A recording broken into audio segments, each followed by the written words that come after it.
Alam mo ba na ang mga Muslim ay naniniwala sa parehong Diyos bilang mga Kristiyano at Hudyo? Oo, totoo. Ngunit mahalagang malaman na ang mga Muslim ay naniniwala sa isang Diyos na walang anak o kapareha. Sigurado akong narinig mo na ang pangalang Allah.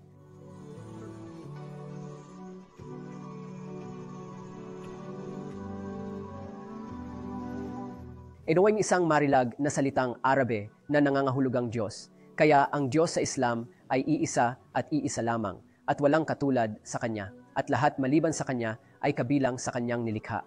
Ang Diyos ay may ganap na soberanya sa sansinukob at sa lahat ng bagay na umiiral. Siya ang nag-iisang lumikha at may kontrol ng lahat at walang sino man ang karapat-dapat na sambahin maliban sa Kanya lamang dahil Siya, kaluwalhatian sa Kanya, ay hindi nangangailangan ng mga tagapamagitan o tagapamagitan upang sambahin. Sa buong kasaysayan ng tao, nagpadala ang Diyos ng mga propeta upang turuan at bigyan ang mga tao ng tamang pangunawa sa konsepto ng Diyos at tawagin silang sumamba sa Kanya lamang. Ang pinakahuli sa mga propetang ipinadala ng Diyos ay si Propeta Muhammad, sumakanya nawa ang kapayapaan. Siya ang nagturo sa atin na kabilang sa mga katangian ng Diyos ay Siya ang pinakamaawain, pinakamamahal, pinakamapagpatawad at pinakamakatarungan. Ang Diyos ay makatarungan at sa makatuwid ang lahat ng gumagawa ng kasamaan at naninira sa iba ay dapat tumanggap ng kanilang bahagi ng kaparusahan.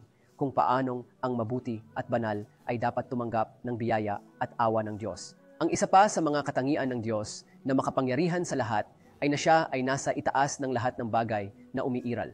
Walang sino man ang makakaisip o makakaintindi kung ano ang hitsura ng Diyos. Walang sino man ang nakakita sa Diyos at para sa mga mananampalataya, ang isa sa pinakamalaking gantimpala sa kabilang buhay ay ang kakayahang makita Siya sa paraiso. Di Allah, luwalhati sa Kanya, alam, nakikita at naririnig Niya ang lahat at walang nakatago sa Kanyang kaalaman at Siya lamang ang nakakaalam kung ano ang mangyayari sa hinaharap. Sa madaling salita, naniniwala kami na ang lahat ng mga katangian ng Diyos ay perpekto at wala sa Kanyang nilikha ang may mga katangiang katulad sa Kanya sa anumang paraan. Ang Diyos, luwalhati sa Kanya, ay malaya sa bawat depekto at kakulangan tulad ng pangangailangan para sa pagtulog, pahinga o pagkain. Ang Diyos ang may ganap na kontrol sa bawat minutong bagay na nangyayari sa kamanghamanghang engrandeng universo na ito.